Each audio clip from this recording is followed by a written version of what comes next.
Hello everyone, আসসালামু আলাইকুম। আজকে আমি আপনাদের পিক্সেল ল্যাবের এমন 5টি টিপস অ্যান্ড ট্রিক্স দেখাবো যেগুলো মূলত লোগো তৈরির জন্য মোস্ট ইম্পর্টেন্ট। তো আপনারা অনেকেই চান যে টিকটকের জন্য বা ইউটিউবের জন্য, ফেসবুক পেজের জন্য লোগো তৈরি করতে চান, বাট আপনারা পারেন না। তো আজকে আমি এমন 5টি টিপস অ্যান্ড ট্রিক্স দেখাবো যেগুলো জানলে আপনি খুব সহজেই একটি প্রফেশনাল লোগো তৈরি করতে পারবেন মোবাইল ফোন দিয়ে। তো চলেন ভিডিওটা শুরু করা যাক। আমাদের প্রথম যে টিপস সেটি হচ্ছে শেপ দিয়ে শেপ কিভাবে কাটতে হয়। তো এজন্য আমরা কি করব, একটা শেপ নিব, প্লাস আইকনে ক্লিক করব, তারপর শেপে ক্লিক করব। তো একটা শেপ নিব। তো প্রথমত আপনার জানতে হবে যে যেই শেপটি কাটবেন সেটি রাখতে হবে কালো, এবং যেই শেপটা দিয়ে কাটবেন সেটি রাখতে হবে সাদা। তো এই জন্য আমরা এই শেপটিরে কালার করে নেব। এখান থেকে এই যে ব্ল্যাক কালারটি সিলেক্ট করে নেব। তো তারপর টিক আইকনে ক্লিক করব, তারপরে আবারও প্লাস আইকনে ক্লিক করব। ক্লিক করার পর একটি শেপ নিব। শেপ নেওয়ার পরে আমরা এখান থেকে ধরেন এতটুকু কেটে দিব। তো এটার কালার ঠিক আছে, সাদা কালারই থাকবে। তারপরে টিকে ক্লিক করব। তারপরে এই দুইটা কালার আমরা কি করব, এখান থেকে লেয়ারে ক্লিক করব। তারপরে এই যে মাঝখানে যে অপশনটা দেখতে পাচ্ছেন, এখানে একটি ক্লিক করবেন। তারপরে টিক করে দিবেন, প্রত্যেকটা টিক করে দিবেন। টিক করার পর এখানে একটি ক্লিক করবেন, তারপরে ওকে দিয়ে দিবেন। দেওয়ার পরে একটি লেয়ার হয়ে যাবে। তারপরে আমরা এই যে মাঝখানের এই অপশনটা একটি ক্লিক করব। ক্লিক করার পর সোজা চলে যাব ইরেজ কালার। তো এই যে ইরেজ কালারে যাব। ইরেজ কালারে যাওয়ার পর এটাকে ইনেবল করে দেব। ইনেবল করে দেওয়ার পরে আমরা কি করব, এই যে এটা সম্পূর্ণ বাড়িয়ে দেব। তারপরে টিক করে দেব। তো এই শেপ দিয়ে শেপ কিভাবে কাটতে হয় এটা জানার পরে আপনার কাছে লোগো তৈরি করাটা একদম ইজি হয়ে যাবে। তো চলে যাচ্ছি আমরা দ্বিতীয় যে টিপস সেটির কাছে। তো দ্বিতীয়ত আমরা শিখব যে কোনো একটি ওয়ার্ড কিভাবে দুটি কালার করা যায় ডিজাইনের মাধ্যমে। তো এজন্য আমি আপনাদের দেখানোর সুবিধার্থে এখানে এমডি লিখছি। এই যে এমডি, এমডি লেখার পরে আমি এটা একটু বড় করে দিব।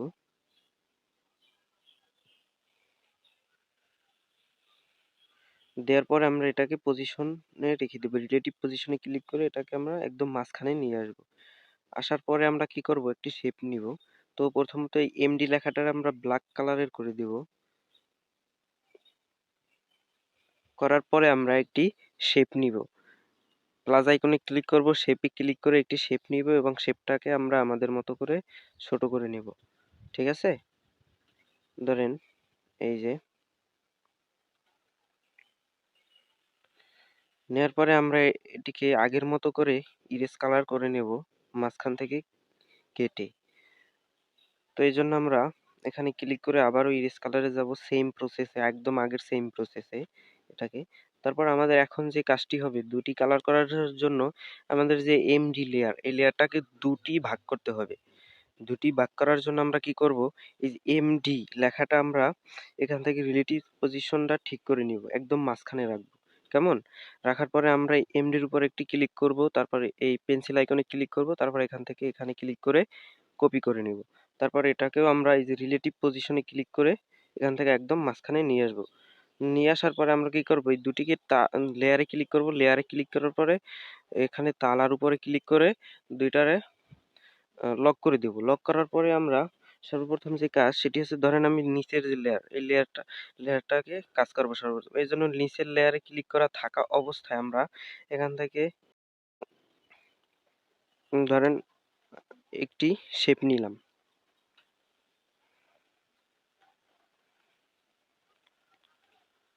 শেপ নেওয়ার পরে আমরা শেপটাকে একটু ছোট করে নিচ্ছি।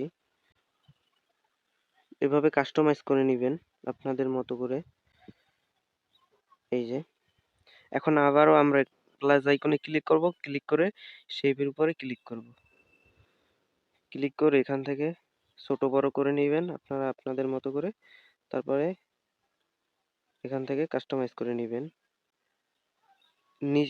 নিচের যে শেপটা দিয়ে নিচের লেখা অর্ধেক ঢেকে রাখবেন, তারপর উপরের শেপটা দিয়ে উপরের অর্ধেক ঢেকে রাখবেন। তো এখান থেকে আমি চলে যাচ্ছি রোটেটে, এটাকে সুন্দরভাবে কাস্টমাইজ করার জন্য। তারপরে টিকে ক্লিক করে দিচ্ছি, একটু নিচে আসবে, এবার ঠিক আছে। তারপর আমরা কি করব, ধরেন নিচের লেয়ারটা এবং সাদা একটি শেপ, তারপর আমরা এটাকে মাস্ক করে দেব। এখানে ওকে অপশনে ক্লিক করব। ক্লিক করার পরে আবারও আমরা এই লেখাটা এবং এই যে সাদা শেপটি, এই দুইটা আমরা মাস্ক করে নেব। করে নেওয়ার পরে আমরা কি করব, এই যে লেয়ার, যে কোনো একটি লেয়ারে ক্লিক করব। ক্লিক করার পর এখান থেকে এটাকে আবারও ইরেজ কালার করে নেব। তো ইরেজ কালারটা এভাবে ইনেবল করে দেব। ইনেবল করে এটাকে সম্পূর্ণ বাড়াই দেব। বাড়াই দেওয়ার পরে আমরা আবার লেয়ারে ক্লিক করব এবং নিচের যে লেয়ারটা, সেই লেয়ারটা সিলেক্ট করব। সিলেক্ট করার পরে আবারও আমরা এখান থেকে ইরেজ কালার করে দেব। করে দেওয়ার পরে এখন আপনারা দেখতেই পাচ্ছেন যে দুটি ভাগ হয়ে গেছে লেখাটা। হ্যাঁ, দুটি কিন্তু ভাগ হয়ে গেছে। তো এখন আমরা কি করতে পারি, দুইটা কালার করতে পারি। ধরেন এখান থেকে আমরা উপরের লেয়ারটার সিলেক্ট করা থাকা অবস্থায় আমরা এখান থেকে কালারে যাব, কালারটা ইনেবল করে দেব। ধরেন এটাকে রেড কালারে রাখলাম। তারপর আবার নিচের লেয়ারে গেলাম, যাওয়ার পর এখান থেকে কালার ক্লিক করলাম। কালার ক্লিক করে এখান থেকে আমরা এই কালারটা সিলেক্ট করে দিলাম। তো দেখতেই পাচ্ছেন যে দুইটা কালার কিভাবে করতে হয় একটা ওয়ার্ডকে। তো চলে যাচ্ছি আমরা তৃতীয় যে টিপস সেটির কাছে। তো আমাদের তৃতীয় যে টিপস সেটি হচ্ছে, আমরা অনেক সময় পিক্সেল ল্যাবে থাকা কালারগুলোর ভিতর থেকে কালার আমাদের ভালো লাগে না। আমরা চাই যে গুগল থেকে ডাউনলোড করে যে গ্যালারিতে যে কালারগুলো রাখি সেগুলো থেকে আমরা ব্যবহার করব। তো আমরা অনেকেই জানি না সেগুলো কিভাবে ব্যবহার করতে হয়, কালারগুলো গ্যালারি থেকে কিভাবে আনতে হয়। তো সেটাই দেখাবো। তো এজন্য আমরা যেটার উপরে কালারটা করব, ধরেন আমি এই লেয়ারটার উপরে কালার করব, তো এই লেয়ারটা সিলেক্ট থাকতে হবে। সবসময় খেয়াল রাখবেন যে ওই লেয়ারটা সিলেক্ট থাকতে হবে। তো সিলেক্ট করে আমরা চলে যাব এখান থেকে এই মাঝখানে ক্লিক করা থাকা অবস্থায় এখানে টেক্সটুয়ার এখানে ক্লিক করবেন। ক্লিক করার পর এখানে একটা ক্লিক করবেন। ক্লিক করার পর আপনাকে সরাসরি নিয়ে যাবে আপনার গ্যালারিতে। গ্যালারিতে যাওয়ার পর আপনি যেই কালারটা সিলেক্ট করবেন সেখান থেকে সেই কালারটা এভাবে সিলেক্ট করে দিবেন। তো আমি এখান থেকে একটি কালার সিলেক্ট করে দিলাম। কেমন, এই যে আমি এখান থেকে এই কালারটা সিলেক্ট করে দিলাম। তারপরে টিক অপশনে ক্লিক করবেন। টিক অপশনে ক্লিক করার পরে আপনারা কি করবেন, এটাকে ইনেবল করে দিবেন। ইনেবল করে দেওয়ার পরে আপনারা এটাকে সম্পূর্ণ বাড়িয়ে কমিয়ে দেখবেন যে কিভাবে কালারটা দিলে ভালো হয়। তো আমরা 4 নাম্বার যে টিপ সেটাই দেখবো যে কিভাবে আপনার এই যে লেয়ার কিভাবে পিএনজি করতে হয়। তো লেয়ার পিএনজি না থাকলে তো দেখতেই পাচ্ছেন যে কালার কিন্তু আগে যে শেপটা আমরা ইরেজ কালার করছিলাম সেই শেপটা কিন্তু কালার দেওয়ার পরে দেখা যায়। তো এটা পিএনজি করার পরে কিন্তু আর থাকবে না। তো আমরা নেক্সট টিপসে দেখবো যে কিভাবে এই লেয়ার কিভাবে পিএনজি করতে হয়। তো চলেন দেখি। তো চতুর্থত আমরা লেয়ার পিএনজি করব। তো লেয়ার পিএনজি করার জন্য আমাদের যে প্রথমত যে কাজটা করতে হবে সেটি হচ্ছে যে আমাদের কোনো কালার থাকা যাইবে না যে লেয়ারটা আমরা পিএনজি করব। ধরেন এই যে এই নিচের এই লেয়ারটা আমরা পিএনজি করব। তো এই জন্য লেয়ারটা যে আমাদের টেক্সচার যে কালারটা আছে এটা আমরা রিমুভ করে নিলাম। রিমুভ করার পরে এটাকে আমরা ব্ল্যাক কালার করে দেব। ব্ল্যাক কালার করলে ভালো হবে পিএনজি করার জন্য। কেমন, তারপরে আমরা কি করব, একটি শেপ নিব। এখান থেকে প্লাস আইকনে ক্লিক করব। ক্লিক করার পরে একটি শেপ নিব। শেপ নেওয়ার পরে আমরা দুই ভাবে শেপটার ব্যবহার করতে পারি। এক, আমরা এখান থেকে শেপটা একদম নিচে নিয়ে যেতে পারি। দুই নম্বরে আমরা চাইলে শেপটা কি করব, ব্ল্যাক কালার করে দিতে পারি। এখান থেকে ব্ল্যাক কালার করে এই যে এই লেখাটার ভিতরে একদম মিশায়ে নিতে পারি। তারপরে টিকে ক্লিক করব। ক্লিক করার পরে আমরা লেয়ারে ক্লিক করব। লেয়ারে ক্লিক করার পর আমরা এই যে এখানে এই যে দেখতে পাচ্ছেন এখানে একটা ক্লিক করবেন। ক্লিক করার পর আমরা যে এই নিচের যে লেয়ারটা এবং উপরের যে এই যে ব্ল্যাক এই মাত্র যে শেপটা নিছি এই লেয়ারটা আমরা টিক করে দেব। টিক করার পরে এখানে একটি মাঝখানের এখানে একটি ক্লিক করবেন, ক্লিক করে এখানে ওকে ক্লিক করে দিবেন, ওকেতে ক্লিক করে দেবেন। তো দেখতেই পাচ্ছেন যে নিচের যে লেয়ারটা সেটাই কিন্তু আমরা যে ইরেজ কালার করছিলাম যে শেপ দিয়ে, সে শেপটা কিন্তু নিচের লেয়ারে ওই যে দেখা যাচ্ছে, আর এখানে কিন্তু দেখা যাচ্ছে না।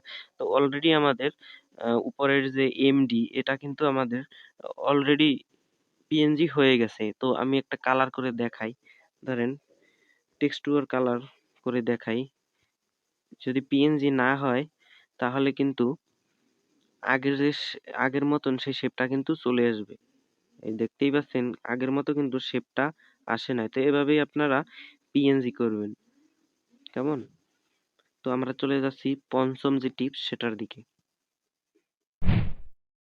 নাম্বার 5, আমরা অনেক সময় ফেসবুকের বা টিকটকের যে প্রোফাইলের যে লোগো তৈরি করি, এজন্য আমরা কি করি, বিভিন্ন ধরনের পিএনজি ব্যবহার করে থাকি লোগোতে। তো পিএনজি গুলো আনার পরে আমরা, তো পিএনজি গুলো কিভাবে আনতে হয়, প্লাস আইকনে ক্লিক করবেন, ফরম গ্যালারিতে যাবেন, যাওয়ার পর ধরেন সাপোজ এটা একটা পিএনজি, হ্যাঁ, সাপোজ এটা একটা পিএনজি। তো এভাবে আমরা পিএনজি আনি, আনার পরে আমাদের এই পিএনজিটা ধরেন আমাদের এমডি লেখার নিচে যাবে। তো সেটা আমরা নিতে পারি না, যে কিভাবে এটা নিচে নিব, নিচে নিব। তো এই জন্য আমরা কি করব, লেয়ারে ক্লিক করব। লেয়ারে ক্লিক করার পরে আমরা এই যে থ্রি ডট ডট দেখতে পাচ্ছেন, এখানে ক্লিক করে সেপে ধরবো। সেপে ধরে আপনার যেই লেয়ারটার নিচে আনতে হবে সেই লেয়ারটার নিচে এভাবে নিয়ে আসবেন। ধরেন এই মাঝখানের এই লেয়ারটার নিচে কিন্তু নিয়ে এসেছি, দেখতে পাচ্ছেন যে আমাদের এই যে এম এমডির উপরের অংশের নিচে কিন্তু চলে গেছে। চাইলে আপনি একদম নিচে নিয়ে আসতে পারেন, এখানে ক্লিক করে চেপে ধরে একদম নিচে, তাহলে কিন্তু এভাবে নিচে চলে আসবে। তো তৃতীয়ত, আমরা একটা লোগো বা কোনো থাম্বনেল ক্রিয়েট করার সময় বা যে কোনো কিছু ক্রিয়েট করার সময় আমাদের অনেকগুলো এখানে লেয়ার হয়। তো লেয়ার গুলো আমরা একটি লেয়ার কিভাবে করব সেটা হয়তো আমরা অনেকেই জানি না। তো এই জন্য আপনারা এখানে ক্লিক করবেন, ক্লিক করার পরে ৩টা লেয়ার আছে যেহেতু আমার এখানে, ৩টে লেয়ার এখান থেকে আপনারা টিক করে দিয়ে এখানে ক্লিক করে ওকে তে ক্লিক করে দিবেন। তাহলে কিন্তু দেখবেন যে সব মিলিয়ে একটি লেয়ার হয়ে যাবে। হয়ে যাওয়ার পর এখন কিন্তু আপনি চাইলে সবই একসাথে যে কোনো জায়গায় এখানে কাস্টমাইজ করতে পারেন। কেমন? তারপরে আমরা সেভ করার সময় অনেকেই জানি না যে কিভাবে ব্যাকগ্রাউন্ড পিএনজি করতে হয়। ধরেন এটাই একটা লোগো, সাপোজ এটাই একটা লোগো। এখন আমরা কি করি, এখান থেকে সেভ করি। সেভ করার পর গ্যালারিতে গিয়ে দেখি যে আমাদের লোগোটা তো তৈরি করছি, বাট লোগোর ব্যাকগ্রাউন্ডটা আছে এখনো। তো ব্যাকগ্রাউন্ডটা আমরা রিমুভ করতে পারি না।